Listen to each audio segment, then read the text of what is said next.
नमस्कार, मैं हूं दीपक चौरसिया। टुनाइट विद दीपक चौरसिया में आपका स्वागत है। बिहार में अब की बार कौन? प्रधानमंत्री नरेंद्र मोदी के नेतृत्व वाली सरकार या फिर नीतीश कुमार? इस सवाल का जवाब पूरा देश जानना चाहता है। इंडिया न्यूज ने इस सवाल का जवाब तलाशने के लिए बिहार की जनता की नब्ज टटोली। क्या है बिहार का मिजाज, ये आपको बताएंगे बिहार के सबसे ताजा सर्वे के जरिए, और सर्वे के नतीजों पर ही होगी बड़ी बहस। लेकिन पहले नरेंद्र मोदी और नीतीश कुमार की 6 साल से भी पुरानी अदावत अब बिहार के सियासी रण में रंग दिखाने लगी है। प्रधानमंत्री नरेंद्र मोदी पिछले सवा महीने में बिहार में 4 बड़ी रैलियां कर चुके हैं। हर रैली में उनका सीधा वार नीतीश कुमार पर हुआ है। नीतीश कुमार ने भी मोदी के हर वार पर बिना देरी किए पलटवार किया। मोदी और नीतीश की यह जंग निजी तलखी से शुरू हुई और अब बिहार के आर्थिक पैकेज पर आ टिकी है। बीच बीच में जाति, धर्म और सिद्धांत की राजनीति पर नुक्ताचीनी भी हो रही है। मोदी और नीतीश की इस जंग का बिहार की जनता के मूड पर कैसा असर हो रहा है, ये जानने के लिए इंडिया न्यूज ने बिहार में बिल्कुल ताजा सर्वे किया है। सर्वे के नतीजे दिखाएं और उस पर बड़ी बहस शुरू करें, उससे पहले आपको दिखाते हैं बिहार को लेकर मोदी और नीतीश की सबसे बड़ी जुबानी जंग।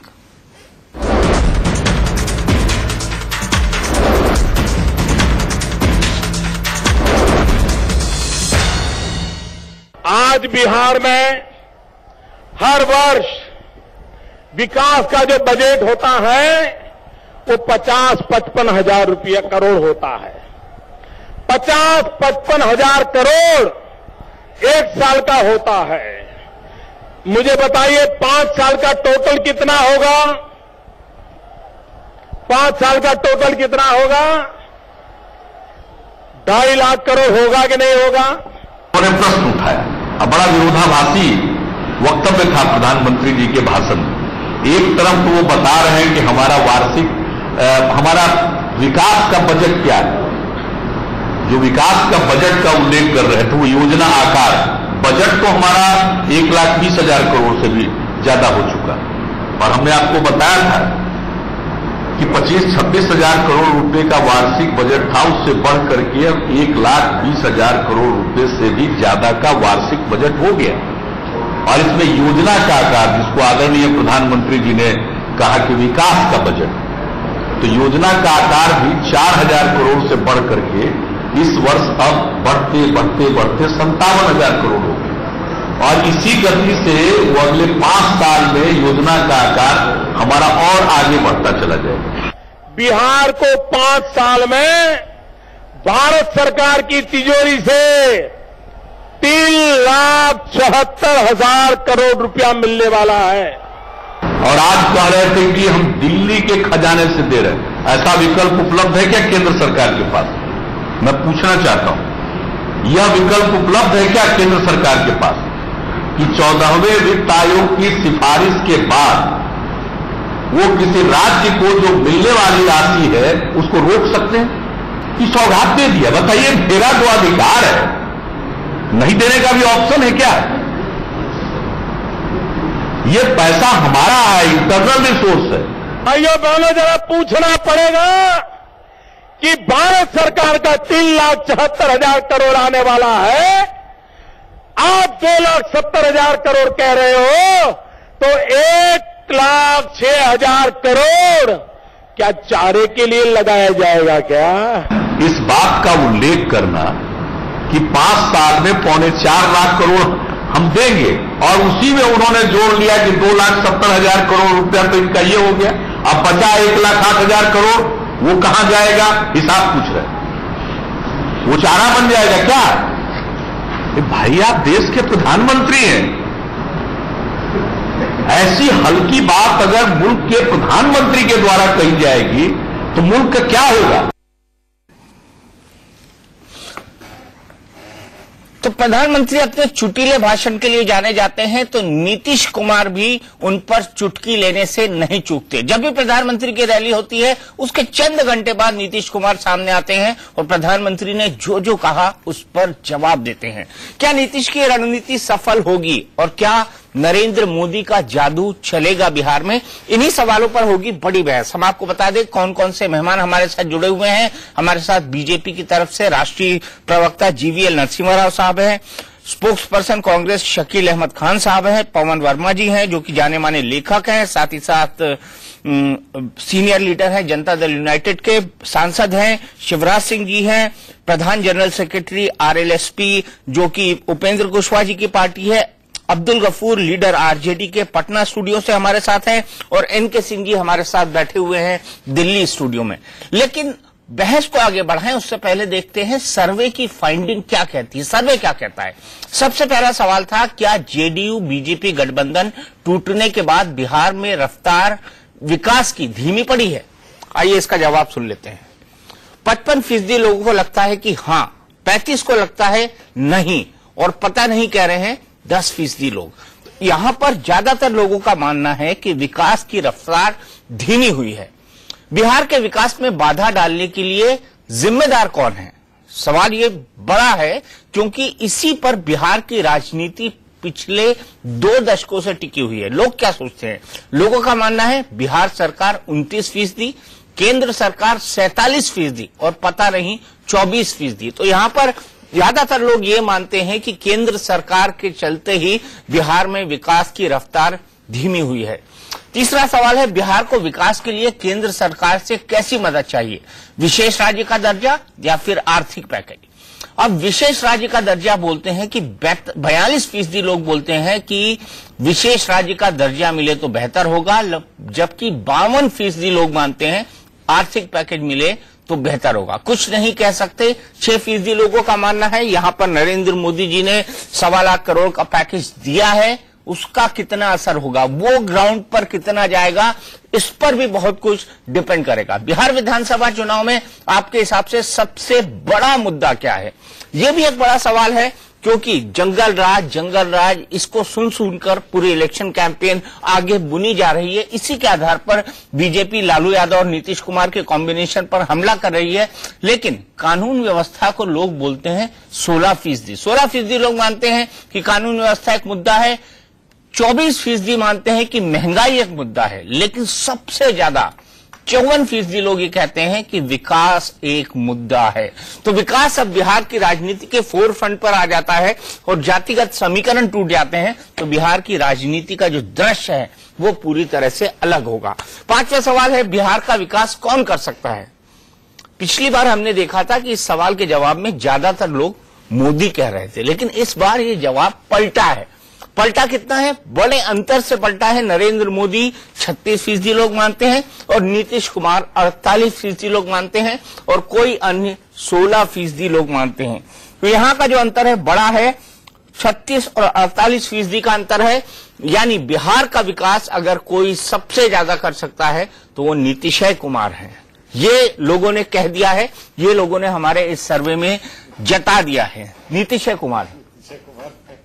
ये एक नया फ्रेज वहां पर हुआ है क्योंकि बिहारी जो जबान है उसमें श के साथ ए जुड़ना बड़ा पॉजिटिव माना जाता है और वहां की जो लोकल डायलेक्ट है, लोकल स्लोगन है उसमें भी आया है। हाँ बिल्कुल, स्लोगन से ही निकला है जी।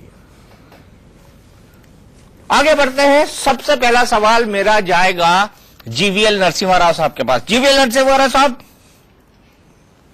पूरा का पूरा मिक्स रिस्पॉन्स है यहां पर लोगों का। गठबंधन टूटने के बाद एक तरफ वो कह रहे हैं कि हां विकास की रफ्तार धीमी हुई है, लेकिन लोग अभी भी ये मानते हैं कि नीतीश कुमार विकास कर सकते हैं मोदी जी से ज्यादा। हमारा पिछला सर्वे जहां था उसमें काफी अंतर था, लोग बोल रहे थे कि नरेंद्र मोदी विकास कर सकते हैं, नीतीश कुमार कम।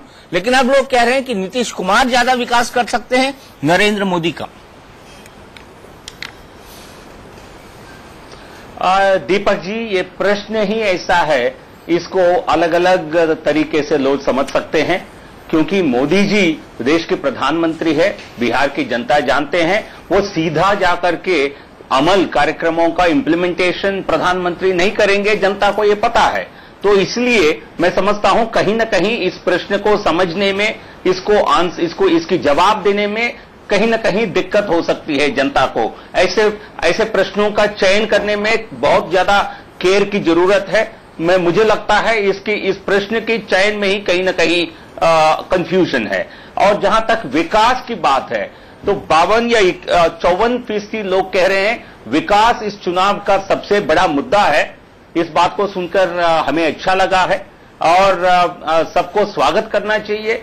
विकास एक बड़ा मुद्दा है। पिछड़े राज्य, एक तरह से बिहार को पिछड़े राज्य के श्रेणी में गिना जाता है और पिछले 25 साल 26 साल से जो गठबंधन, जिस प्रकार की पार्टियां जेडीयू, एलजेपी जो वहां जेडीयू और आरजेडी जो सत्ता में रहे और उसके बावजूद, अरे जनाब 8 साल तो उनके साथ आप भी सत्ता में रहे, आप भूल जाते हैं नरसिम्हा राव साहब। चिंता है 8.5 साल आप भी जेडीयू के साथ रहे। लेकिन उसमें पिछले 2 साल में जो गिरावट आई है, जो आपका पहले प्रश्न का जो जवाब है, इसलिए मैं उनको पूरे 10 साल को नीतीश कुमार जी के खेमे में, खाते में इसलिए गिन रहा हूं क्योंकि पिछले 2 साल में वहां की जो आर्थिक स्थिति में जो आर्थिक स्थिति बिगड़ी है, 1 साल के अंदर राज्य का जीडीपी 16% से लेके हमारे सरकार से अलग होने के बाद 8% पर गिर गया है। आधा हो गया है जीडीपी ग्रोथ बिहार का, और वहां का क्राइम रिकॉर्ड जो है, क्राइम संख्या जो है वो दुगना हो गया है। तो इसलिए जो पिछले 2 साल में वो जंगल राज की स्थिति हमें लगता है वापस आ गई है बिहार में। तो इसलिए 25-26 साल को एक साथ गिना जाए तो खराब बात नहीं है। और विकास की जो नीतीश कुमार जी की जो पहले एक उनकी जो स्टैंडिंग थी, ब्रांडिंग थी, वो लालू प्रसाद जी के साथ गठबंधन करके और भ्रष्ट कांग्रेस के साथ गठबंधन करके वो यूएसपी नीतीश कुमार बहुत पहले ही खो चुके हैं। तो विकास के लिए कोई सिंबल के रूप में नीतीश कुमार को नहीं देख सकते हैं, नहीं देखेंगे लोग। एक तरह से इसको जंगल राज 2, जिसकी नेता एक तरह से लालू प्रसाद जी बन गए हैं, जिस प्रकार उनकी जो रैली हुई पटना में, उसमें जिस प्रकार लालू जी का वह सभा थी, लालू जी सबसे अंत में बोले और जिस अंदाज में बोले, इससे स्पष्ट हो जाता है उस गठबंधन का नेतृत्व एक तरह से लालू प्रसाद जी कर रहे हैं। तो इसलिए उसको विकास के लिए इस गठबंधन को, नीतीश लालू गठबंधन को जनता एक विकास की प्रतीक समझती है, ऐसा कहीं दूर दूर तक कहीं संकेत नहीं है। पवन वर्मा जी, बीजेपी डिस्काउंट कर रही है टोटली नीतीश कुमार जी को, सिर्फ ये चस्पा करना चाहते हैं आप कि लालू जी आपके साथ आ गए, जंगल राज आने वाला है, और इसके चलते नीतीश कुमार की विकास की जो इमेज थी, सुशोषण बाबू की जो इमेज थी, वो खत्म हो गई।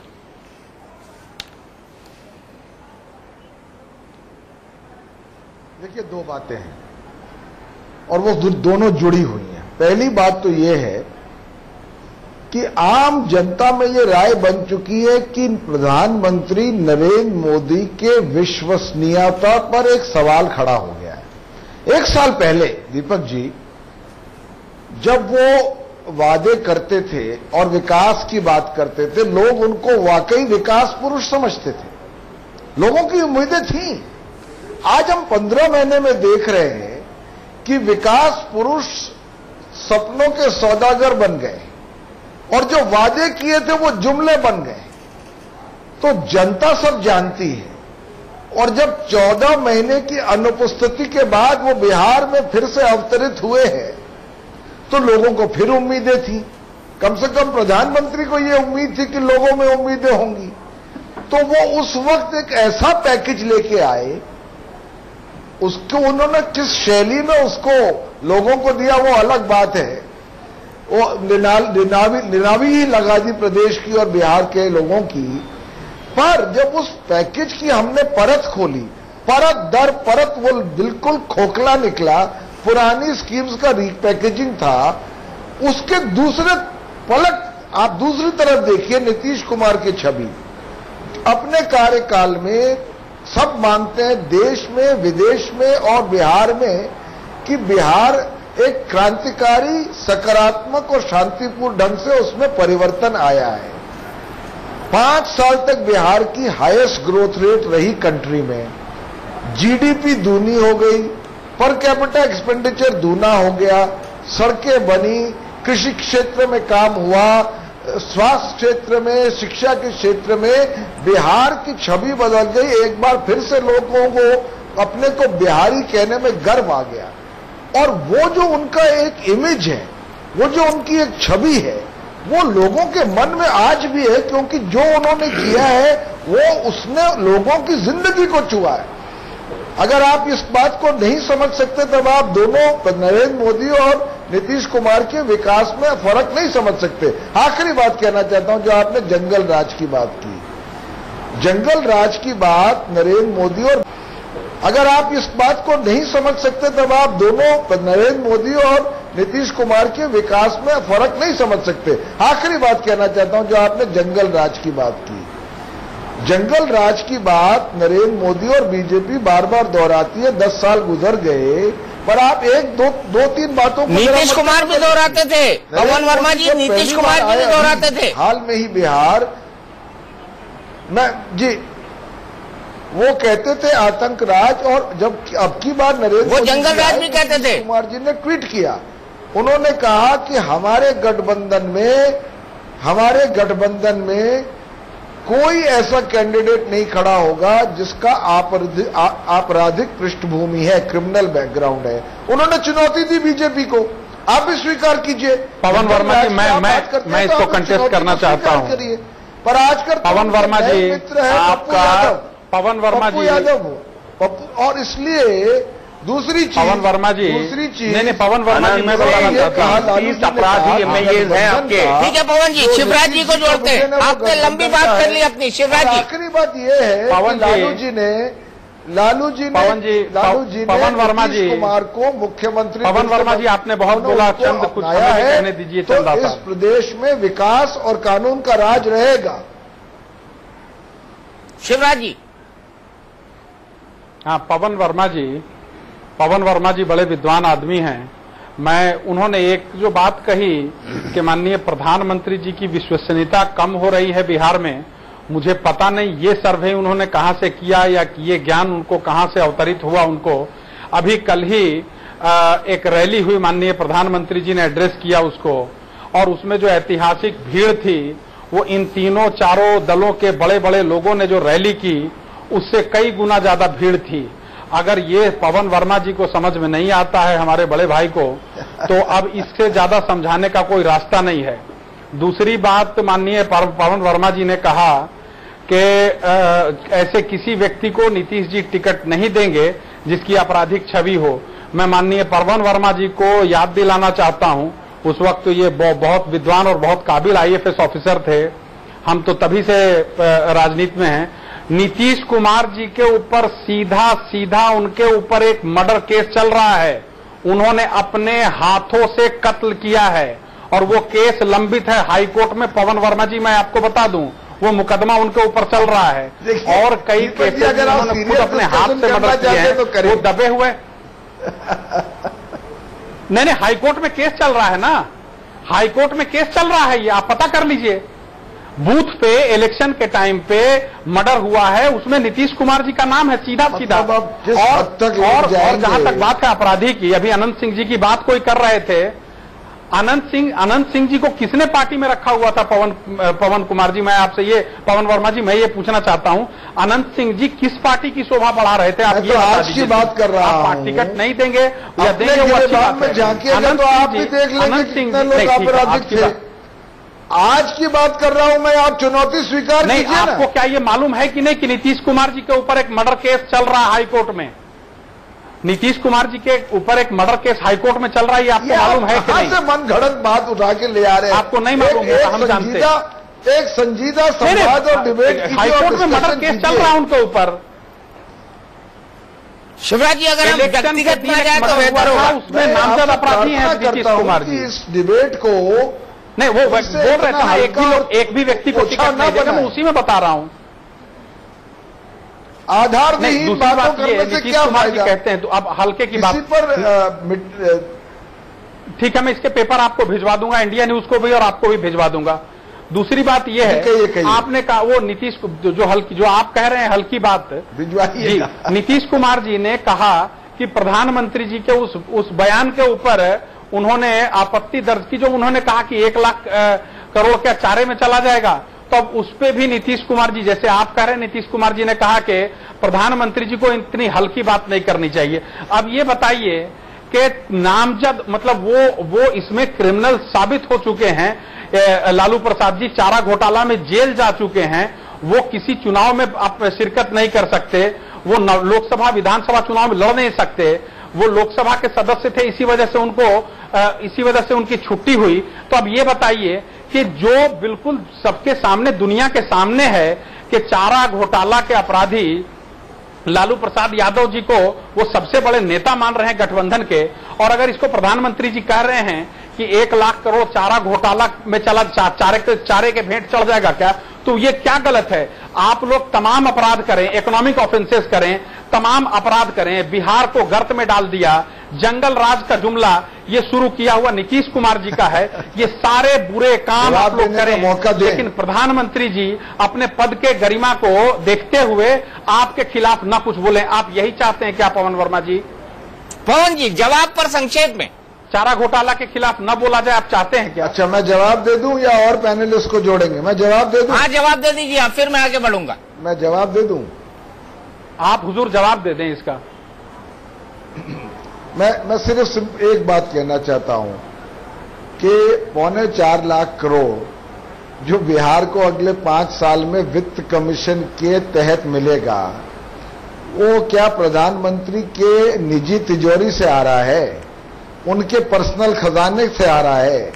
अरे भाई, संविधान निजी तिजोरी से बिल्कुल नहीं आ रहा है, लेकिन प्रधानमंत्री भी उसके ऊपर नहीं है। लेकिन हर प्रदेश को सरकार की नीति के कारण आ रहा है। मैं सिर्फ तथ्यों पे और तर्कों पे बात कीजिए। सरकार की परेशान मत होइए, कारण आ रहा है। परेशान मत होइए। अब जवाब सुनने का धैर्य रखिए। अब वो 4.25 लाख भाई, दूसरे लोगों को भी मौका दिया जाए, और उसके साथ साथ स्टूडियो में जब बुलाया है तो आप लोग जो बैठे हुए हैं उनको भी तो मौका दिया जाए। सबको मौका मिलेगा शकील जी, सबको मौका मिलेगा। लोगों से बुलवाइएगा। अच्छा, नहीं, हम बोल रहे हैं अगर 2,70,000 करोड़ एक पैकेज पे खर्चा हो रहा है और बाकी पैसा प्रदेश के विकास में विकास पुरुष करेंगे खर्चा एक विकसित बिहार के लिए, जिसका प्रारूप उन्होंने बना लिया है और एक 7 सूत्रीय कार्यक्रम मिशन मोड में भी लोगों के सामने दे दिया है, तो मैं पूछता हूं कि क्या प्रधानमंत्री को शोभा देता है कि एक सार्वजनिक मंच पर खड़े होकर के पूछे कि 1,08 करोड़ क्या चारा में जाएगा? क्या उनको गणित नहीं मालूम है? क्या उनको संविधान नहीं मालूम? बिल्कुल शोभा देता है। मालूम नहीं है कि प्रदेश कैसे पवन वर्मा जी, बिल्कुल क्या उन्होंने ट्रैक रिकॉर्ड नहीं देखा नीतीश कुमार? नहीं, पवन जी, इतनी हल्की बात चोरी करते रहिए और हम उस पर टिप्पणी ना करें। इतना सेंसिटिव होने की कोई जरूरत नहीं है। हल्के काम करने से बचिए। प्रकार की अलायंस में है, आप ऐसे घोटाले चोरी से बचिए। मैं गारंटी देता हूं प्रधानमंत्री हल्की बात नहीं करेंगे। आप इतने हल्के काम करने से बचिए, मैं गारंटी देता हूं प्रधानमंत्री जी हल्की बात करना छोड़ देंगे। आप चारा चोरी करना छोड़िए, वो प्रधानमंत्री जी चारा चोरी के बारे में बोलना छोड़ देंगे। नहीं, आप एक भ्रष्ट गठबंधन में है। ललित गेट में एक भ्रष्ट गठबंधन, नहीं, ललित गेट में ललित गठबंधन आप जेल गए हैं, जिसमें कांग्रेस और लालू प्रसाद जी की पार्टी शामिल है। क्या आप इसके प्रधानमंत्री जी की टिप्पणी पर तो करोड़ों ललित गेट को कंपेयर मत करिए चारा घोटाला। अच्छा, फ्री फॉर ऑल हो रहा है। मुझे गफ्फार साहब के पास भी जाना है, शकील अहमद जी के पास भी जाना है, एमके सिंह साहब के पास भी जाना है, लेकिन सबसे बड़ा सवाल, अगर आज चुनाव होते हैं तो किसकी सबसे ज्यादा संभावना है सरकार बनाने की? ये देखिए, तो बिहार में कौन अब की बार, नीतीश कुमार या नरेंद्र मोदी का जो नेतृत्व चल रहा है, जो एनडीए गठबंधन को लीड कर रहा है, उसका कोई नॉमिनी मुख्यमंत्री पद पर बैठेगा? बिहार का सर्वे हमारा क्या कहता है? हमने आपको बताया, विकास को सबसे प्रमुख मुद्दा मान रहे हैं, विकास में बाधा डालने के लिए केंद्र जिम्मेदार है, जनता ये भी कह रही है, और केंद्र से कैसी मदद चाहिए? आर्थिक पैकेज जो प्रधानमंत्री दे चुके हैं, और बिहार का विकास कौन कर सकता है? इसमें 48% लोग बोलते हैं नीतीश कुमार और 36% लोग बोलते हैं नरेंद्र मोदी। तो ये परसेप्शन फिलहाल दिखाई दे रहा है बिहार के अंदर अब तक की जो कैंपेन हुई है उसके बाद। हालांकि चुनाव घोषित नहीं हुए हैं। अगले सवाल क्या कहते हैं, बिहार में जेडीयू बीजेपी गठबंधन टूटने के बाद सांप्रदायिक तनाव बढ़ा है क्या? ये सवाल इसलिए क्योंकि हाल ही में बड़ी चर्चा हुई थी कि सांप्रदायिक तनाव बढ़ गया है। हाँ बोलते हैं 43% लोग, नहीं बोलते हैं 52% लोग, और माफ कीजिएगा पता नहीं बोलते हैं 5% लोग। अगले सवाल की ओर चलते हैं। हाल ही में बड़ी चर्चा हुई थी कि सांप्रदायिक तनाव बढ़ गया है। हाँ बोलते हैं 43% लोग, नहीं बोलते हैं 52% लोग, और माफ कीजिएगा, पता नहीं बोलते हैं 5% लोग। अगले सवाल की ओर चलते हैं। बिहार में जाति धर्म की राजनीति कौन कर रहा है? इस सवाल का जवाब बेहद दिलचस्प है। एनडीए कर रहा है, ये कहते हैं 31% लोग। महागठबंधन कर रहा है, ये कहते हैं 32% लोग। और 37% लोग ये कहते हैं कि दोनों कर रहे हैं।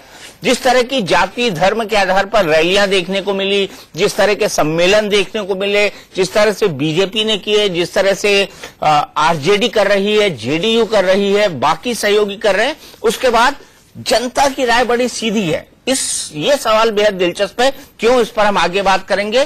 क्या एनडीए में सीट बंटवारे का झगड़ा आसानी से सुलझ पाएगा? ये भी बहुत महत्वपूर्ण सवाल है। हाँ कहते हैं 29% लोग, नहीं कहते हैं 52% लोग, और पता नहीं कहते हैं 19% लोग। अगर लालू और नीतीश की साझा सरकार बनी तो क्या लंबी चलेगी? हाँ कहते हैं 45% लोग, नहीं कहते हैं 52% लोग, और 3% लोगों का कहना है पता नहीं। इनके सिंह साहब, हमने जो सबसे पहली बात देखी, विकास एक प्रमुख मुद्दा है। पहले फेज में हमने देख लिया। दूसरा फेज ये कहता है कि हम जाति धर्म के आधार पर नहीं वोट देंगे, विकास के आधार पर वोट देंगे, और दोनों गठबंधन जात की राजनीति कर रहे हैं। तो क्या बड़ा पिछले चुनाव की तरह इस बार भी आपको ऐसा लगता है कि जात पात की बैरियर टूटेगी? क्योंकि बिहार में ये कहा जाता है people don't cast their vote, they vote their caste. जी देखिए, वैसे हालांकि फैक्ट ये है कि ये कर्नाटका में भी है, केरला में भी है, और आंध्र प्रदेश में भी है। साउथ इंडिया कंपैरेटिवली ज्यादा पॉलिटिकली लॉजिकली करेक्ट और एजुकेटेड माना जाता है, लेकिन बिहार को हम एक मॉडल के रूप में मानते हैं और सारे नेगेटिव्स हम उसके साथ चस्पा कर देते हैं। एक तो यह है कि मैं इससे शायद डिसोसिएट ना हो पाए कि नीतीश कुमार पे आपराधिक कोई मुकदमा चल रहा है, ये इश्यू इस समय का है नहीं, और नीतीश कुमार को 10 साल हो गए मुख्यमंत्री बने हुए, तो लिहाजा ये इशू नहीं है।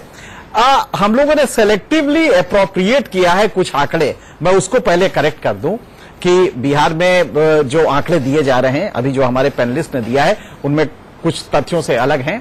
फैक्ट यह है कि बिहार में आज पर कैपिटा इनकम 31,291 है, जबकि नेशनल एवरेज 74,000 है। 45 आधे से कम है बिहार का पर कैपिटा इनकम। और अगर 10 साल का शासन, या अगर हम मोदी जी की बात करें तो 25 साल का शासन जब क्लब कर दे रहे हैं दोनों को, तो 25 साल के शासन में आज भी अगर हम 45% नेशनल एवरेज का पर कैपिटा इनकम रखते हैं, तो कहां विकास हुआ है? किसी ने नहीं किया है, और वो बीजेपी के काल में भी नहीं हुआ है। आप जो कह रहे हैं, अभी भी वोटर का माइंड काफी कंफ्यूज्ड है। पैराडॉक्सिकल रिजल्ट्स आ रहे हैं। आप देखें कि एक तरफ आपने कहा और ये लगा कि नहीं साहब विकास सबसे बड़ा, यहां तक कि महंगाई भी, बिहार ऐसे गरीब राज्य में महंगाई मुद्दा नहीं है, करप्शन मुद्दा नहीं है, और विकास मुद्दा है। तो शायद ये है कि पॉलिटिकल डिस्कोर्स में विकास, नरेंद्र मोदी और नीतीश कुमार दोनों विकास के बातें करते हैं, तो शायद पॉलिटिकल डिस्कोर्स में ये आ गया है। लेकिन वहीं पे जनता ये भी मान रही है कि तीनों के तीनों, मतलब कि दोनों, और अलग अलग भी आपने जब क्वेश्चन किया तो आया कि साहब 31%, 32% और 37% ये मानना है कि दोनों के दोनों कास्ट की राजनीति कर रहे हैं, जाति की राजनीति कर रहे हैं। इसका मतलब है कि दोनों पैराडॉक्सिकल जब रिजल्ट्स आने लगे, तो मतलब कि अभी डबल माइंड में है और उसके समझ में नहीं आ रहा है, उसने अभी डिसाइड नहीं किया है कि हमें किस ओर जाना है। एक तरफ नीतीश कुमार का पैकेज है जो कि 2,70,000 करोड़ का है। मैं कैलकुलेट कर रहा था कि इनका जो स्टेट रेवेन्यू है, जीएसडीपी का 1/3 है। ये पूरा जो स्टेट का ग्रॉस डोमेस्टिक प्रोडक्ट होता है, जीडीपी, उसका ये 1/3 मोदी जी दे रहे हैं। एक तरफ 1,25,000 करोड़, जो कि जीएसडीपी का 1/3 है। कहां से आएगा ये सिर्फ वही पैसा है जो कि आपने ऑलरेडी पहले से बता रखा है। एक तरफ तो ये है, लेकिन दूसरी तरफ नीतीश कुमार का देखिए आप, वो अगले दिन उन्होंने कहा कि नहीं साहब मैं 2,70,000 करोड़ देता हूं। तो मैंने कैलकुलेट किया और बिहार का हमने जब बजट पढ़ा तो मुझे बहुत हंसी आई कि जो उनका टोटल रेवेन्यू अर्निंग है वो 60 करोड़ नहीं है, 60,000 करोड़ नहीं है, और 60,000 करोड़ हर साल के हिसाब से 5 साल वो देने जा रहे हैं। कहां से लाएंगे वो पैसा? तो शायद दोनों के दोनों हवा में कर रहे हैं, और शायद ये विकास के नाम पे दोनों के दोनों ही समय मुतासिर है। उसकी वजह भी है, आज अगर आप देखेंगे तो 1,10,00,000 मुसलमान वोटर है बिहार में, और 1 साल पहले लोकसभा के चुनाव में मोदी जी बीजेपी को जो वोट मिले थे वो 1,04,55,000 थे।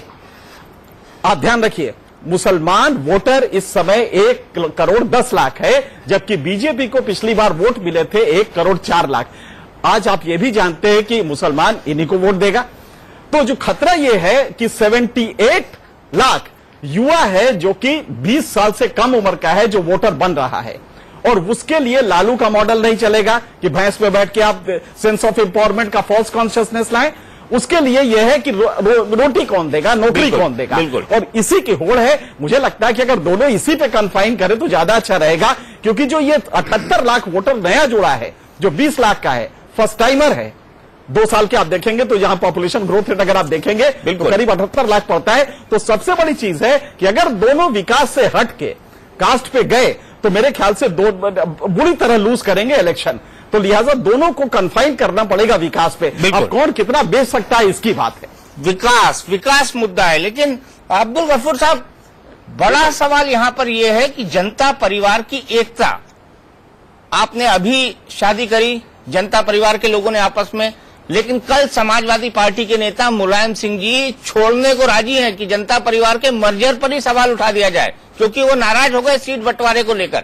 मेरा बड़ा सीधा सवाल है, हमारे सर्वे में भी लोग कहते हैं कि लालू और नीतीश की साझा सरकार बनी तो लंबी नहीं चलेगी।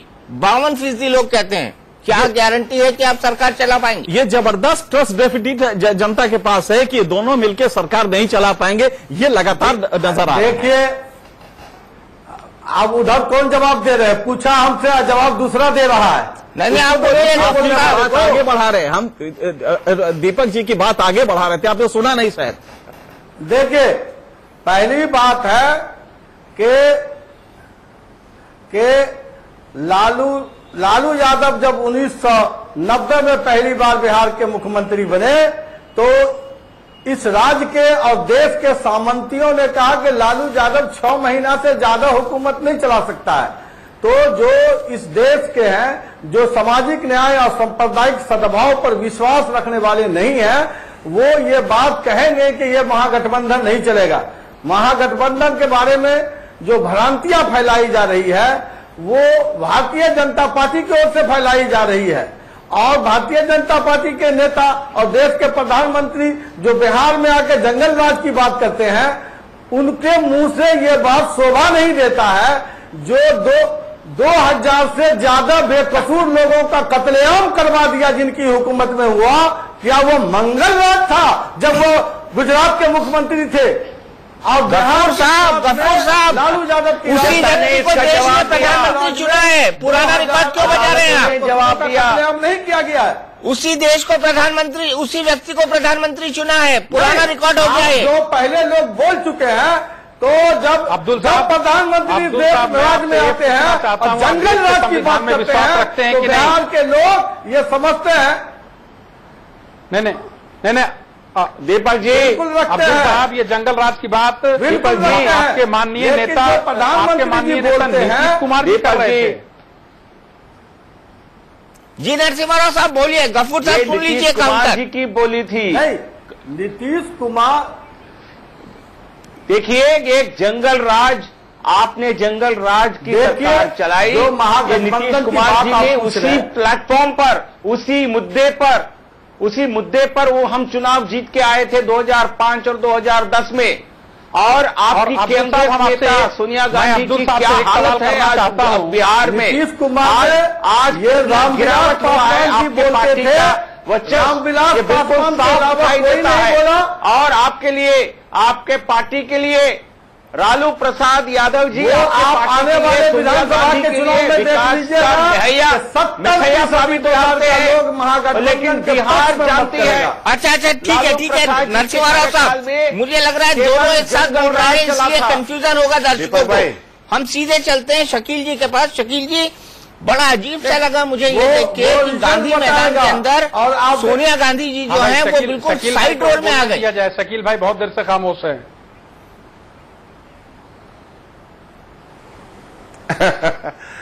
दीपक भाई, असल में मैं शुरुआत से 1 मिनट अपनी बात खत्म करूंगा, क्योंकि जो पहले एपिसोड में आपने बात कहा, 2 बातें बड़ी साफ हैं एक तो शिवराज मेरे भाई हैं, बिहार में के हैं वो, और वहां पे जितने पैनल में सब बिहार के। सबसे बड़ा मैदान बिहार का गांधी मैदान, ये सब जानता है। तो गांधी मैदान भरा हुआ था, ये सच्चाई है, इसको कितना भी नकारिएगा नहीं होगा। नंबर 1। नंबर 2, जो आपका सर्वे कहता है कि विकास के मामले में टेलीविजन पर दिख रहा था साहब, विकास के मामले के नीतीश कुमार सबसे आगे रहेंगे। इसलिए मैं ये कहता हूं कि लड़ाई तो ये गठबंधन जो हम लोग का वो जीत इसलिए चुका है कि अल्टीमेटली बिहार को आगे ले जाने वाला चेहरा कौन होगा? क्या नरेंद्र मोदी मुख्यमंत्री बनेंगे? नहीं बनेंगे। तो एक मुख्यमंत्री उनके पास नहीं, और जो मुख्यमंत्री का चेहरा है वो तमाम सर्वे ये कहता है कि वो विकास को आगे बढ़ाएगा। नंबर 1। जहां तक पैकेज का सवाल है, पैकेज कैसे दिया गया और कितना दिया गया, ये पैसा एक तो अपनी पर्सनल तिजोरी का नहीं है, जनता का है। और पैकेज के बारे में थ्रेडबेयर बहस हो चुकी है, नीतीश कुमार ने बहस की है कि पैकेज का रीपैकेजिंग कैसा होगा। तीसरी बात है, जो आखिरी बात मैं कहना चाहता हूं, अगर नरेंद्र मोदी जी की सरकार 1 महीने 2 महीने 3 महीने पुरानी होती तब भी बात मानते, लेकिन अब विश्वसनीयता का प्रश्न इसलिए है कि सरकार को 1.5 साल हो चुका है, और 1.5 साल में जो 1.5 साल पहले के वादे थे वो देश में दिखते हुए नजर नहीं आते हैं। चलिए ठीक है, मानिए आपकी बात के जवाब दिखते हुए नजर नहीं आते हैं, तो नरेंद्र मोदी जी की सारी बातें अच्छी नहीं लगती हैं, झूठी लगती हैं। और आखिरी सवाल, आखिरी बात जो ये है कि बिहार में जो आपने ये बात का सुशासन, तो ये बात ये संदर्भ आएगा, माजी आएगा, अतीत आएगा। नरेंद्र मोदी का जो मैं आखिरी सवाल ले लेता हूँ नरसिम्हा राव साहब, ब्रेक के बाद मैं आपके पास आऊंगा। मैं आखिरी सवाल ले लेता हूँ जो सबसे महत्वपूर्ण है। और आखिरी सवाल क्या कहता है? आखिरी सवाल हमने पूछा, बिहार में आज चुनाव हो तो आप किसकी सरकार बनाना चाहेंगे? एनडीए 49% लोग कहते हैं, महागठबंधन 47% लोग कहते हैं, और कोई अन्य 4% लोग कहते हैं। तो यहां पर बिल्कुल कांटे की टक्कर है एनडीए और महागठबंधन के बीच में। इस पूरा सर्वे किया गया है जिसका परिणाम ये कहता है कि अगर आज चुनाव हो तो एनडीए 49% लोगों की पसंद है सरकार बनाने के लिए, और 47% की महागठबंधन। 3 मिनट बचे हैं मेरे पास, क्विकली सबसे कमेंट लेता हूं। सबसे पहले पवन वर्मा जी, 2% से पीछे चल रहे हैं।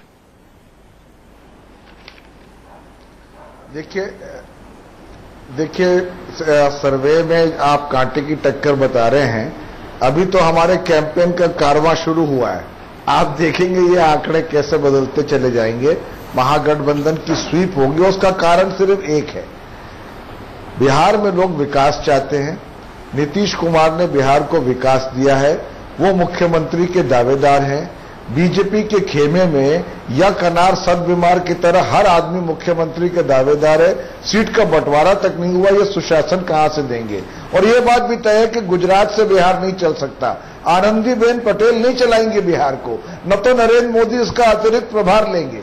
बिहार का अपमान चाहे करते रहे नरेंद्र मोदी जी, बिहार से उपजा हुआ वो मुख्यमंत्री जिसका अच्छा ट्रैक रिकॉर्ड है वो विकास देगा, सामाजिक न्याय देगा गठबंधन, और उसके साथ साथ सुशासन।